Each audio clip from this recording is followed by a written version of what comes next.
All right, Alexander, let's talk about some of the diplomacy that is taking place in Project Ukraine between Russia and Ukraine in Istanbul that happened the other day.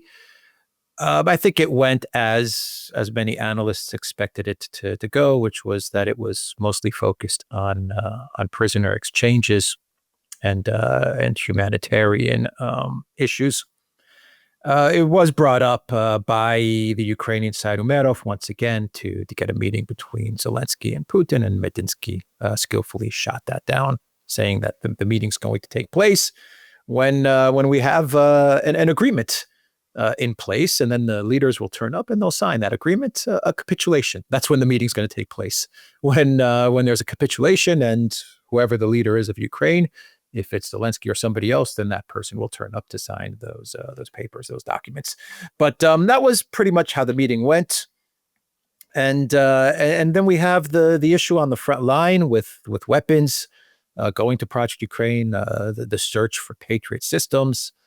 Germany is talking about 8 months to deliver a Patriot to Ukraine, and the Trump White House is giving some weapons to Project Ukraine, about 320 million worth of weapons, Hawk air defense systems, and Bradleys and stuff like that. So what are your thoughts on what's happening with Ukraine? You want to start at diplomacy or the weapons? Well, let's start with this Istanbul negotiation, because it is. The outcome was exactly what you said. I mean, in terms of actual movement towards a diplomatic solution, there wasn't any. I mean, in fact, one gets the impression that the two sides just talked past each other. The Russians argued the points about their memorandum. The Ukrainians argued on their memorandum, which basically seeks a freezing of the conflict. The Ukrainians went there trying to get the summit meeting set up between Zelensky and Putin. The Russians utterly predictably shot that all down. Medinsky dominated the press conferences. Now, I have to say, I mean, this is a completely different Medinsky from the one I remember in February, March, April 2022. I mean, at that time, everybody was saying what a weak negotiator he is. He's certainly not proving to be that this time. I mean, he's turning out to be, on the contrary, a very tough and very skillful negotiator. So he's clearly evolved into the role, or perhaps, the situations in 2022 and now are quite different. But I mean, he didn't give an inch, and he brushed off the talk about sanctions and secondary sanctions and all of this. He said, we're not paying any attention to that, basically. So the question is, why did this meeting in Istanbul take place at all? Because just over the last couple of weeks, Zelensky's been making one statement after another, saying that Istanbul isn't going anywhere. The first two meetings didn't result in anything. There was no point in going to the third meeting. The only way forward was to have a direct meeting between himself and Putin. And then suddenly everything reverses. Umerov doesn't go to Washington. He remains chief negotiator, and he's sent to Istanbul. And we have this whole performance in Istanbul, which leads nowhere at all. And this is the question that nobody really is asking, as far as I can see. What caused Zelensky to change? Now, my best guess is that the Trump administration told him, you cannot give up on these negotiations. You've got to continue with them. Donald Trump wants this. He's still hoping that there's going to be some kind of a breakthrough. And that was what persuaded Zelensky to send his team to Istanbul. But, this is a guess. It's the best guess I can come up with. But anyway, Zelensky reversed course. He sent his people to Istanbul. We got the result that we have seen.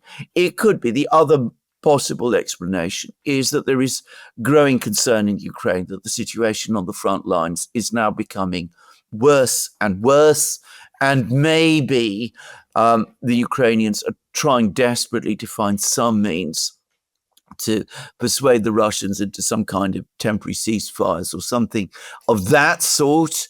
And that was maybe why they sent their people to Istanbul. But if that was the intention, then it didn't get anywhere at all. Anyway, there we are. At the moment, the big take from this is that the Russians are not budging. They're not budging on their demands.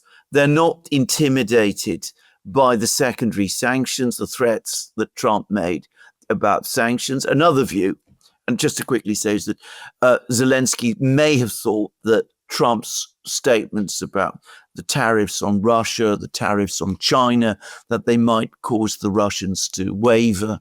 If that was the thinking, that clearly hasn't happened either. So the Russians aren't budging. They remain as tough as ever, and they're not de-escalating the war. On the contrary, they're making further advances on the battlefronts. There's supposedly going to be a fourth meeting. Nobody knows when. Suppose the Russians proposed working parties to study the various issues, the military, the humanitarian issues, and all of those things. The Ukrainians didn't agree. Probably they don't want to get into detailed discussions with the Russians about those kind of things. So it's a normal part of negotiations. Anyway, they didn't agree. They're supposed to go back to Zelensky to talk about these things. Well, we'll see whether anything comes of it. If there was infinite time, if Ukraine, the war was likely to continue for, say another 5 years, you might say that something might come out of this process. But I don't think the war is going to last 5 years, and I don't think anything is coming out of this process. No, I agree with you. Nothing's coming out of this process. But the good thing of these talks is that you have talks, and you have the prisoner exchanges, and and the bodies of the deceased soldiers. They can be returned for a proper burial. I mean, those are good things that come out of these talks. And you're absolutely right. Medinsky dominated. He completely dominated, and you can tell that Russia is very confident going forward. When you see Medinsky talk, and he answers the questions from reporters, you can tell that Russia is very confident in this process. What about the situation with the weapons? What about the situation with Germany and the Patriots? What do you make of Trump's $322 million in weapons to Ukraine, the Hawks and the Bradleys? A lot of the package deals with maintenance and training and spare parts and stuff like that. I know the Hawk is a fairly old system. I mean, it's been revamped and upgraded, but it's not a Patriot. It's not a Patriot. It's a Hawk. It's an old system. It's what the U.S. is going to be giving to Ukraine or selling to Ukraine, whatever Trump says about this, whatever I say, giving to Ukraine. What do you make of all of this?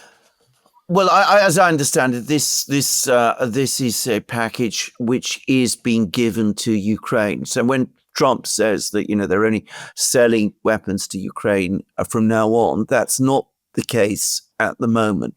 They're still supplying weapons to Ukraine. They're not supplying Patriots because they're short of Patriots. And this has been made absolutely clear. The Pentagon is very alarmed about its stockpiles of Patriot missiles. So they are obliged to supply the Hawks. Now, the Hawks are a very old system, dates back to the 1950s.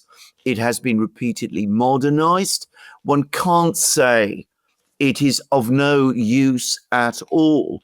Hawk missiles could shoot down Geran drones, for example. But then they're still more expensive, far more expensive than Geran drones. And there isn't an infinite supply of them either. Bear in mind that the Hawk has been out of production for a very long time in the United States.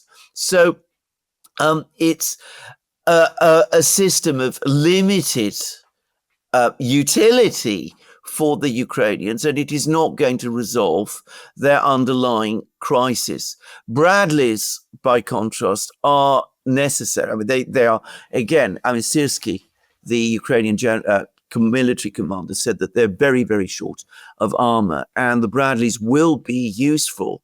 But again, they're not going to solve Ukraine's underlying military crisis. So what we see with weapons in their totality is that the West is now finally up against that problem, which we've discussed many times in many programs. Brian Belletti discussed it. Alex Vashinin, the American officer who writes for RUSI, has been talking about it. The United States, basically, it is the United States, but NATO in general, have run up against the underlying problem of capacity. This became clear about a month ago when a delivery was paused because Patriot missiles had run out or were running out. And the United States, the Europeans, NATO, they're struggling, they're hunting around, trying to find a few weapons from here and from there. They're drawing down on some stockpiles. They're trying to maneuver each other into supplying whatever remaining weapons they have to Ukraine. But we are now at that point of exhaustion. It can't continue for much longer because there isn't very much more to give. And that's a point that we've reached after 3.5 years of war. And 3.5 years of war isn't a very long time if we're talking about the combined military power of the collective West. Right. One final question. What is the Trump White House looking to achieve with these weapons packages, which make zero real difference in the trajectory of the war? If anything, it just keeps the Trump White House bogged down in Ukraine. Even Bloomberg came out with an article a couple of days ago and pretty much said that Ukraine is Trump's Afghanistan. What Afghanistan was to Biden, that is what Ukraine is going to be to Trump, alluding to the fact that Ukraine is going to collapse and it's all going to be blamed on Trump. All of it's going to be blamed on Trump in much the same way that Afghanistan was blamed on Biden. But what is the Trump White House looking to achieve? This is not a strategy. I'm trying to figure out, what are they looking to achieve? Hawk missiles here. Okay, Bradley's, you explained. Bradley's fine, but it doesn't make a difference. Nothing is going to make a difference anymore. 50-day tariffs, these threats, Truth Social posts. Why is he bogging himself down in an eventual catastrophic defeat for him, for his presidency, for his White House? Why is he doing this to himself? The Trump White House is what I'm talking about. Why are they doing this? You're completely right, and this is where I think he made the massive mistake in his approach to this entire conflict. Now, we said it, almost a year ago. If he wins the presidency, he should walk away. He should say, look, the United States has done everything it possibly can to support Ukraine. It's not my war. I never believed in it. It was not my idea. From now on, if the Europeans are so invested in this war, they can deal with it. The United States itself is walking away. If he'd taken that position when he became president in January, it would have been a strong, clear position, and he would have been able to walk away. And if Afghanistan had imploded, he could have said, look, this has never anything to do with me. I never believed in this. I always thought it was a mistake. It's Biden's fault. It's the Europeans' fault. We did what we could. We couldn't realistically or reasonably be asked to do more. And besides, our core interests were never engaged. In fact, to the extent that we have core interests, they are in reestablishing some kind of dialogue, long-term dialogue with Russia. That would have been a strong position to have taken in January. Now, what's happening now is because he didn't take that strong position in January, he is being gradually pushed to a position where he's sort of walking away, in the sense that he's not able to go on supplying weapons to Ukraine because the weapons are running out. He is, pulling in a few weapons here, pulling in a few weapons there, but it's not really going to change anything. He's making threats of tariffs and sanctions, which impress no one, apart perhaps from Lindsey Graham and Richard Blumenthal, but the Chinese are not paying any attention. The Russians are not paying any attention. The Indians are not paying any attention. Nobody really believes that he's going to see this through. So, and of course, his attempts to get a ceasefire, a freeze of the conflict, all of that, the Kellogg plan and all of that, that has all failed. So in effect, he is being forced to walk away. But what he could have done as a strong act of decision in January is now something which he is is in effect being forced on him by events. After he's effectively taken ownership of it. So, I mean, he's ended up, in my opinion, with the worst of all outcomes. I mean, if he'd gone all in, supported Zelensky, continued to supply weapons to Ukraine, given the appearance of conviction, well, it might have all failed. In fact, it would have failed and he would still have been blamed, but people might have said, well, Trump did what he could. If he'd done what we suggested, I think it would have been even better. His base would have been really happy. They would have said, the president really does believe in America first. He didn't do either of those things. He tried to do a bit of supporting Ukraine, a bit of negotiating without really working out what was realistic to expect in the negotiations. And as I said, he's ended up in the worst of all worlds, where Ukraine is going to collapse. The United States is still sending weapons to Ukraine in limited quantities because he feels under a political pressure to do it. His tariff threats are not being taken seriously. He's going to look weak, and he's still going to be blamed when the conflict in Ukraine ends in the kind of collapse that we're talking about. So it really was a terrible mistake. And he should have listened to the advice, which was not just advice we were giving, but it's advice that some of the people close to him were giving, to walk away. But for reasons unknown to me, he didn't. He didn't do that. We gave that advice. A year plus ago.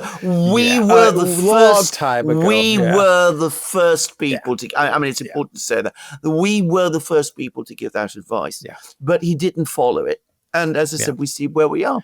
He's now, as I said, I mean, it looks messy and weak, where he could have looked strong. So, a final question: do you think this narrative that he's now trying to construct, and that's clearly what the White House is trying to do with Project Ukraine, the narrative that we're selling weapons to NATO or selling weapons to the Europeans, and they're buying weapons from us, and we're making money. That dummy Biden, he was giving weapons to Ukraine, but I'm selling them to the Europeans, and then the Europeans are going to give them to Ukraine. So look at me, the great deal maker. Do you think this makes matters worse for him, or do you think that this is a possible exit out of this? Well, I think it makes matters worse for him. And I'll tell you what, first of all, I don't think the MAGA base, that part of the MAGA base that cares about this, which is a substantial part of the MAGA base and includes the most articulate and forceful people in it, I don't think they're impressed by this. I think they see right through this. And I think that's left them even more angry, actually. So it looks shifty and evasive. In ways that, as I said, they don't like. So I think it's making matters worse for him. And the other problem is, of course, I mean, he is still supplying Ukraine with weapons. And at the moment, he's not getting any money. So, I mean, he's looking not like a successful deal maker, but actually like a rather poor deal maker. Why supply weapons to a country that is losing the war, that is going down? It doesn't make sense. It's like giving money to a bankrupt. I mean, you're just throwing it away. I think Rand Paul said as much, actually, in an interview it's like giving money. Yeah, Rand Paul says something along those lines. Yeah, you're right. Yeah, that at the bottom line to all this is, why continue to prop up and give money and give weapons to the side that is obviously losing and is going to lose in a big way. Why continue to do this? When the interesting part to all this, when you can align with the winners. Yes.